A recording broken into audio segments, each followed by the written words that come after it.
Alors, petit partage de un petit truc qui marche très bien pour les maux de gorge et les débuts de rhume, c'est l'huile essentielle de Niaouli. Alors, cette huile essentielle, elle est très puissante, donc elle est à diluer dans du miel, une cuillère à café de miel, une cuillère à café de sirop d'agave ou alors sur de la mie de pain et 2 gouttes uniquement. Visez 2 gouttes parce que souvent quand on essaye d'en mettre deux, il y en a une troisième qui tombe, hein, parce que ça coule assez vite. Et donc, à mon sens, il ne faut pas dépasser 3 par prise parce que c'est quand même assez fort. Donc, vous prenez ça donc 3 fois par jour pendant quelques jours. Moi, j'ai pas besoin de continuer longtemps. Dans la journée, ça peut s'arrêter. Un mal de gorge débutant, un rhume débutant, voilà, c'est vraiment le truc le plus efficace que j'ai essayé. À n'utiliser que à partir de 6 ans, hein. Voilà, toutes les huiles essentielles elles sont déconseillées en dessous de 6 ans. Et si vous l'utilisez pour des enfants au-dessus de 6 ans, moi je conseillerais encore de diviser la dose par deux, hein, on n'est jamais assez prudent. 1 goutte essentielle dans une cuillerée de miel ou de sirop d'agave ou de la mie de pain. Voilà. Et soyez prudents quand vous utilisez les huiles essentielles chez les enfants de, voilà, à partir de 7 ans et plus. Voilà. Soyez prudents quand même parce que bon, c'est quand même des produits qui sont très forts. Voilà. Donc, ça c'est dit. Infusion de thym, très efficace pour se réchauffer. Ouais, moi, je connais pas de truc qui me réchauffe mieux que ça. 2 ou 3 fois par jour, hein, des infusions de thym.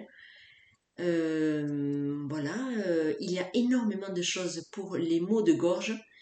Des sprays à base de propolis, là, du docteur Agar. Là, c'est un peu fort aussi, mais très efficace.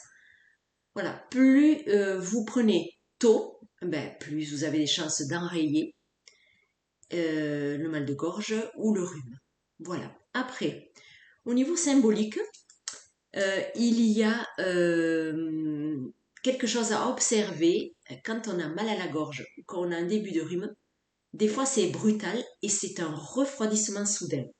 Alors, ça peut être un refroidissement parce que quelqu'un vous a dit quelque chose qui vous a refroidi. Moi, je le ressens dès qu'il y a quelqu'un qui me dit quelque chose et que je m'y attends pas, ça me refroidit, mais vraiment intérieurement, je sens du froid. Voilà. Donc ça peut déclencher des maux de gorge et des rhumes. Voilà, donc observez cela et soit vous essayez bon, juste de prendre conscience de ça des fois, ça peut suffire, hein.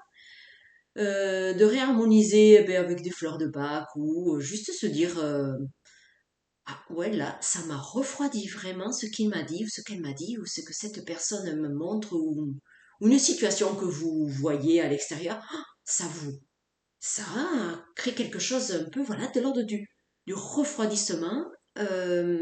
Des pensées, vos propres pensées, voilà, une pensée qui vous traverse, par exemple si vous étiez enthousiaste à l'idée de faire un truc et tout d'un coup il y a une pensée un peu d'inquiétude ou de peur qui arrive, ça vous refroidit aussi. Voilà, tout ça peut déclencher un mal de gorge ou un rhume. Et voilà, ce n'est pas à mettre seulement sur le compte de la météo ou du froid ou que j'étais pas assez habillée. Alors oui, ça peut, évidemment, mais observez que quelquefois vous n'étiez pas suffisamment habillé, vous êtes allé dehors et vous ne vous êtes pas enrhumé. Donc quelquefois, ça peut être associé à tout ce que j'ai dit avant. Voilà, ça peut. Enfin, moi, j'aime bien observer tout ça parce que des fois, quand même, je me suis dit, oh voilà, t'es sorti, t'étais pas assez habillé, tu t'es pas enrhumé, et quelquefois même, on est suffisamment habillé ou pas habillé suffisamment. Vous voyez, il y a tout un tas de situations qu'il est bon d'observer. On s'enrhume, quelquefois, des fois, on s'enrhume pas. Voilà, pourquoi?